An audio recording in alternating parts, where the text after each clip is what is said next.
Never have I seen such a woeful old man. After just going to the supermarket to buy a bottle of milk, he overheard the cashier casually remark that the most important thing in treating a terminal illness is not medication but belief. On the spot, he decided to walk 1,000 kilometers across the entire UK, from the southwest to the northeast, to visit a female colleague he hadn't seen in over 20 years. At that moment, he carried little cash, left his phone at home, and wore a pair of leather shoes unsuitable for walking. Perhaps fearing that his impulsive decision might falter, he chose not to inform his wife of his journey. Please tell her, this time I won't let her down.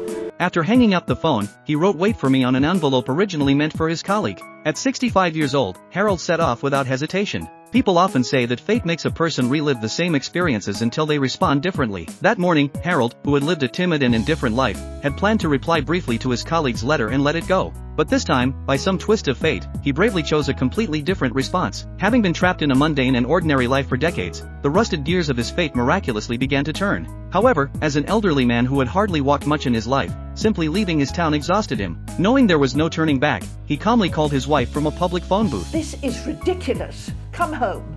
Upon hearing that her husband had embarked on this crazy journey for another woman, his wife angrily hung up. But then, recalling a long-buried past and her husband's frail health, she immediately called back. By then, Harold had already left the phone booth with a hint of misunderstood loneliness.